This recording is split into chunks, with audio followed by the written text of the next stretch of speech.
Hi everyone, it's me Anjali Verma, your chemistry educator. और आज की इस वीडियो में हम बात करने वाले हैं कि कैसे आप अक्टूबर से पढ़ के बहुत अच्छा स्कोर कर सकते हो। I know there are so many of the students जिन्होंने अभी तक अच्छे से प्रिपरेशन करना स्टार्ट नहीं करा है, बट अभी से भी ना आप क्लास 10th में बहुत अच्छा स्कोर कर सकते हो अगर डेडिकेटेडली आपने डिसाइड कर लिया कि अब अक्टूबर से हमें बहुत अच्छे से पढ़ना है। तो स्टार्ट करते हैं वीडियो और देखते हैं कि क्या क्या चीज़ें आपको स्टेप बाय स्टेप फॉलो करनी है जिससे आप बहुत अच्छा स्कोर कर सकते हो। 95, 98 यहाँ तक कि आप 100 भी इजीली स्कोर कर सकते हो ये कुछ चीज़ों को फॉलो करके। तो सबसे पहले यहाँ पे हाफ ईयरली एग्जाम्स का आप सभी मुझे कमेंट सेक्शन में लिख के बताओ कि आपके हाफ ईयरली एग्जाम्स का रिजल्ट कैसा था। अगर आपके हो चुके हैं तो आप कमेंट सेक्शन में मुझे रिजल्ट बताना, ठीक है। और अगर आपके हाफ ईयरली एग्जाम्स अभी नहीं हुए हैं तो कितने चैप्टर्स आ रहे हैं, आपने कितना प्रिपेयर कर लिया है, ये आप सभी कमेंट सेक्शन में मेंशन करके बताना। यहाँ से ना एक सेल्फ एनालिसिस भी आपको मिलेगा कि आपने कितने चैप्टर्स प्रिपेयर कर लिए हैं। और हाफ ईयरली एग्जाम्स के लिए ना हमें बहुत अच्छे से प्रिपरेशन करनी है। क्यों करनी है ये भी मैं बता देती हूँ। जो भी आपके हाफ ईयरली एग्जाम्स होते हैं या प्री बोर्ड्स होते हैं, प्रैक्टिकल एग्जाम्स होते हैं, इसके बेसिस पे ही आगे फर्दर आपके जो भी 20 मार्क्स जाते हैं, या क्लास 12th की बात करें तो 30 मार्क्स जाते हैं स्कूल से। ये ना स्कूल से जा रहे हैं तो जो भी आपने परफॉर्मेंस करी है, चाहे वो हाफ ईयरली एग्जाम्स में हो, प्री बोर्ड्स में हो, इसी के बेसिस पे ना आपके नंबर सेंड होते हैं। तो इसीलिए यहाँ पे you have to make sure कि हाफ ईयरली एग्जाम्स आप बहुत अच्छे से दो। अगर आपके हाफ ईयरलीज हो चुके हैं, आपने उतना अच्छा स्कोर नहीं करा, तो मेक श्योर कि जो आपके प्री बोर्ड्स आएंगे, प्रैक्टिकल्स आएंगे, वहां पे आप बहुत अच्छा स्कोर कर सको, ठीक है। चलो, उसके बाद आपके बैकलॉग्स होंगे, बहुत सारे ऐसे बहुत सारे चैप्टर्स होंगे जो स्कूल में तो हो चुके हैं बट वो आपने प्रिपेयर नहीं करे हैं, तो वो आपका बैकलॉग हो गया कि टीचर ने तो ऑलरेडी पढ़ा दिया था, अब हम आगे नेक्स्ट चैप्टर्स में आ चुके हैं, बट वो जो चैप्टर है वो तो अभी तक मैंने पढ़ा ही नहीं। तो वो आप ना सिंपली बहुत ईजिली क्लियर भी कर सकते हो। कैसे कर सकते हो? बैकलॉग्स क्लियर करने के लिए हमेशा आप वीकेंड्स का यूज करा करो। जो भी आपको फ्री टाइम मिल रहा है, देखो वीकेंड में फ्री टाइम होता है ना, सैटरडे है, संडे का ऑफ रहता है, या जब भी आपको हॉलीडे मिल रहा है। स्कूल में कई हमें फ्री पीरियड्स भी मिलते हैं, तो वहाँ पे अपने दोस्तों से पूछने लग जाओ कि यार ये क्या टॉपिक था, इसमें हमको क्या पढ़ना है। ये चीज़ें ना आपको काफ़ी ज़्यादा हेल्प करेंगी अपना बैकलॉग क्लियर करने के लिए। और जो भी चैप्टर स्कूल में हो चुका है, मे बी आपने नहीं पढ़ा है, तो उसको आप यूट्यूब से पढ़ सकते हो। आपके लिए सारे लेक्चर्स हमने अपलोड कर रखे हैं, सारे सब्जेक्ट्स के आपको लेक्चर्स हमारे चैनल पे मिल जाएंगे। केमिस्ट्री की अगर हम बात करें तो मैं चारों चैप्टर्स आपको करवा चुकी हूँ। चारों चैप्टर्स के वन शॉट्स मैंने डाले हैं। जो प्रीवियस ईयर क्वेश्चंस हैं वो भी हम जल्द ही प्रैक्टिस करेंगे। फर्स्ट चैप्टर के हम कर चुके हैं। ऐसे ही डेली हमारे लाइव सेशंस होते हैं, आप उनको भी ज्वाइन कर सकते हो। तो आपको पढ़ना कहाँ से है? या तो आप स्कूल से पढ़ो, ठीक है। जिन भी बच्चों का बैकलॉग हो गया है कि स्कूल में तो ऑलरेडी सब कुछ क्लियर हो गया है, सब कुछ कंप्लीट हो गया है, बट आपने नहीं करा है, तो आप सिंपली यूट्यूब से कर सकते हो। अब कई बच्चे कहते हैं ना कि यूट्यूब में हम डेडिकेटेडली अच्छे से नहीं पढ़ पाते हैं क्योंकि डिस्ट्रैक्शन हो जाता है, हम फोन में लगे रह जाते हैं। तो उस केस में आप क्या करो, कुछ दिन या 1 महीने के लिए आप ऑफलाइन ट्यूशन चले जाओ। अगर आप ऑफलाइन ट्यूशन चले जाओगे तो वहां पे क्या होगा, आप ना डिसिप्लिन होके अच्छे से पढ़ पाओगे। एक बार अगर आप डिसिप्लिन हो चुके हो, फिर आप इजीली यूट्यूब से पढ़ सकते हो। और यहाँ पे ना आपका टाइम भी बचता है। यहाँ पे टाइम क्यों बचता है? क्योंकि आपको कहीं भी जाने की ज़रूरत नहीं है। ट्यूशन्स में क्या है, हम तैयार भी होते हैं, हम खाना भी खाते हैं, फिर चल के जाते हैं, फिर फ्रेंड से गॉसिप्स भी करते हैं, तो इतना टाइम वहीं वेस्ट हो जाता है। तो आपको टाइम वेस्ट नहीं करना है, आप सिंपली यूट्यूब से पढ़ सकते हो। इसके बाद आगे क्या क्या चीज़ें हैं उनको हम देख लेते हैं। सबसे पहले NCERT बुक जो है that is very very important. NCERT को आपको अच्छे से पढ़ना है, चाहे वो साइंस की हो चाहे मैथ्स की हो। मैथ्स में सारे क्वेश्चंस आपको करने हैं NCERT के। बट कई बच्चों के दिमाग में ये भी सवाल रहता है कि क्या NCERT इनफ है? तो NCERT ही इनफ नहीं है, क्योंकि NCERT में टॉपिक्स तो गिवन है बट क्वेश्चंस ही नहीं है यार। आपके MCQs आने वाले हैं, केस बेस्ड क्वेश्चंस आएंगे, असर्शन रीजन वाले क्वेश्चंस आएंगे, तो उनको भी आपको अच्छे से प्रिपेयर करना है, जिसके लिए आप क्वेश्चन बैंक का यूज कर सकते हो। तो क्वेश्चन बैंक में ना सारे क्वेश्चंस हमें मिलते हैं, ठीक है, चाहे वो केस बेस्ड हो, असर्शन रीजन हो, MCQs हो, वेरी शॉर्ट, शॉर्ट, लॉन्ग, हर टाइप के क्वेश्चंस आपको मिल जाएंगे, इसीलिए आप एक अच्छा सा क्वेश्चन बैंक अपने लिए खरीद लो, ठीक है। फिर जितने हमारे पास प्रीवियस ईयर क्वेश्चन पेपर्स हैं उनको प्रैक्टिस करना स्टार्ट कर दो। एटलीस्ट आपको 10 प्रीवियस ईयर क्वेश्चन पेपर्स करने ही हैं, ठीक है। अब ये प्रीवियस ईयर क्वेश्चन पेपर्स क्यों करने हैं, क्योंकि यहाँ से आपको पता चलेगा कि कौन से टॉपिक्स इंपॉर्टेंट है, किससे सबसे ज्यादा क्वेश्चंस पूछे गए हैं। वही ना रिपीटेडली ही आते हैं क्वेश्चंस, क्योंकि आपका सिलेबस ही इतना कम है ना कि क्वेश्चंस और क्या ही बनेंगे, तो वही रिपीटेड क्वेश्चंस आते हैं। तो इसीलिए आप प्रीवियस ईयर क्वेश्चन पेपर्स को डेफिनेटली देखना। इसके अलावा आप सैंपल क्वेश्चन पेपर्स को भी प्रैक्टिस करना।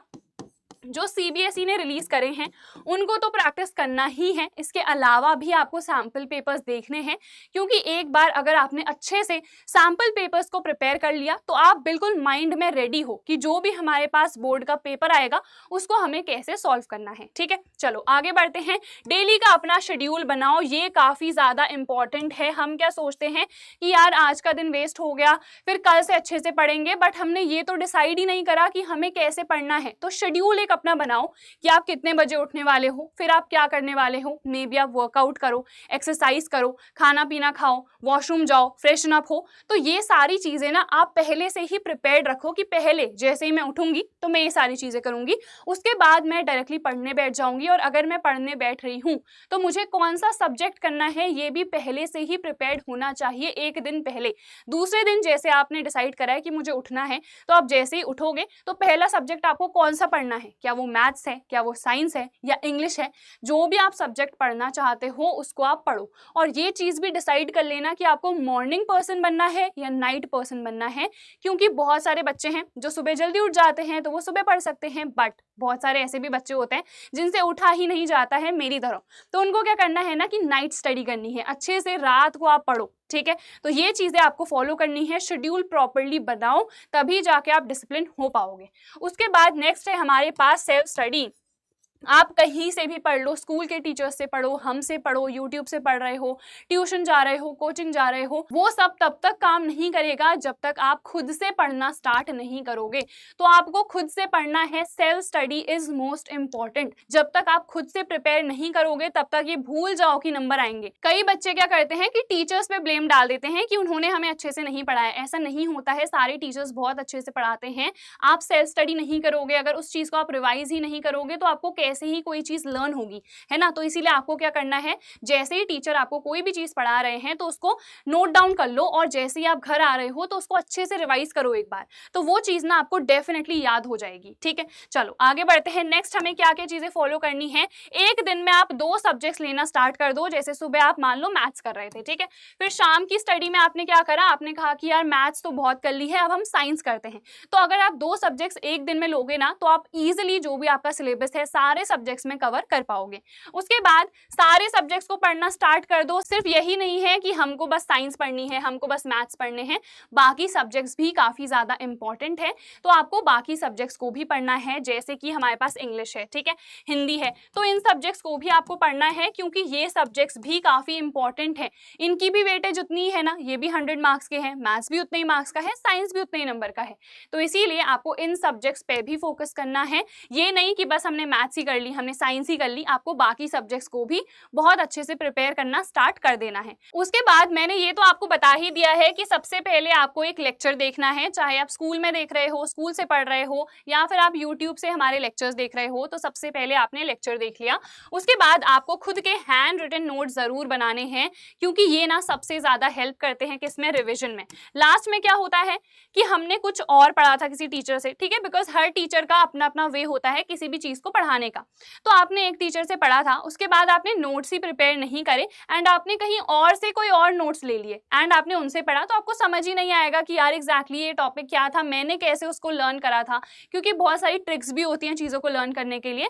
तो उसके लिए ना आपको हमेशा क्या करना है, हमेशा अपने नोट्स बनाने हैं, ताकि आप जब भी कोई भी चीज़ को रिवाइज कर रहे हो तो आपको पता है, क्योंकि आपने खुद की लैंग्वेज में उस चीज़ को लिखा है ना कि मैंने किस तरीके से लर्न किया था, कैसे मुझे कोई भी क्वेश्चन करना था। तो ये सारी चीजें आपको याद रखनी है कि आप अपने अच्छे से नोट्स बनाओ। ठीक है, चलो अब एक चीज जो मैं आपसे पूछना चाहती हूँ, where are you people wasting your time? Because हम सभी ना कहीं अपना टाइम तो वेस्ट कर ही रहे हैं, बट मुझे जानना है कि ऐसी कौन सी चीज है जहाँ पे आप अपना टाइम वेस्ट कर रहे हो। क्योंकि बहुत सारे जो स्टूडेंट्स हैं वो कोई इंस्टा पे लगा हुआ है, कोई यूट्यूब शॉर्ट्स पे लगा हुआ है, कोई गेमिंग में बिजी है, कोई फालतू चीजों में, फ्रेंड्स के साथ गॉसिप में, कोई भी चीज हो, बट टाइम तो वेस्ट कर रहे हो ना। तो कहाँ पे टाइम वेस्ट कर रहे हो ये भी मुझे कमेंट सेक्शन में मेंशन करके बताओ, क्योंकि this is a serious problem.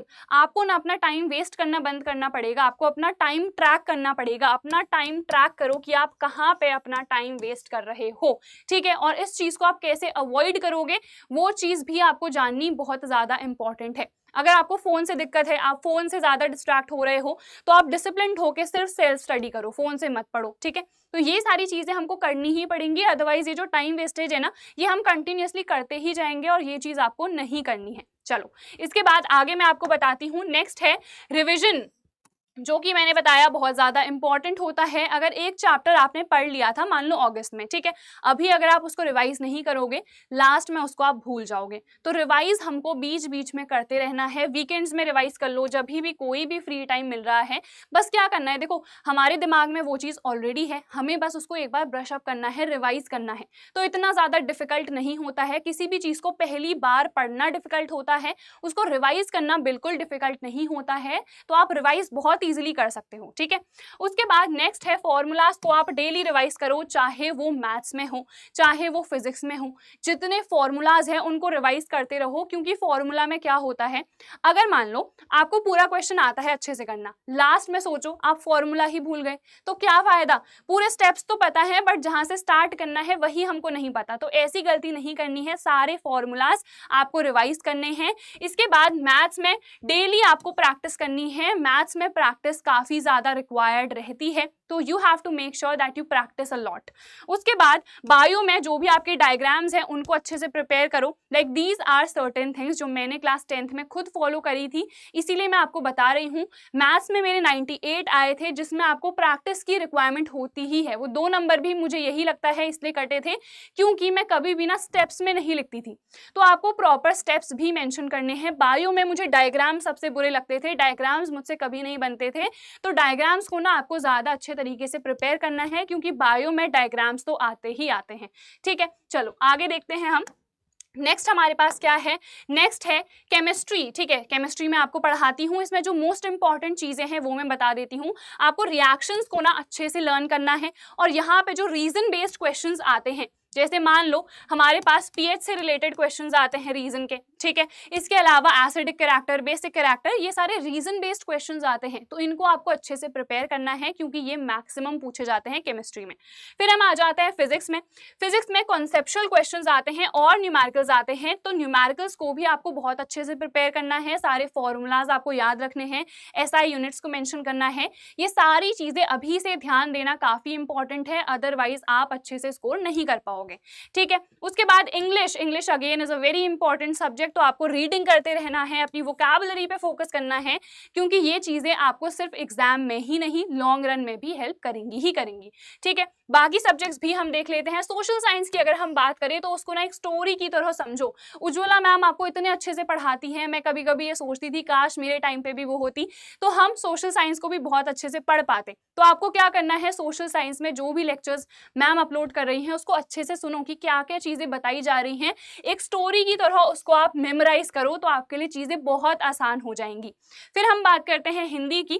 तो हिंदी में जो भी समरी है उसको बहुत अच्छे से रीड कर लो, सुन लो, एंड इसके अलावा जो पोएम्स हैं उनके जो भी अर्थ होते हैं उनको आप प्रिपेयर करो, क्योंकि मैक्सिमम पोएम में उस अर्थ से ही क्वेश्चन पूछे जाते हैं। ठीक है, तो आपको ना सारे ही सब्जेक्ट्स को बहुत अच्छे से प्रिपेयर करना है, सिर्फ एक ही सब्जेक्ट पे फोकस नहीं करना है, सारे ही सब्जेक्ट्स पे फोकस करना है।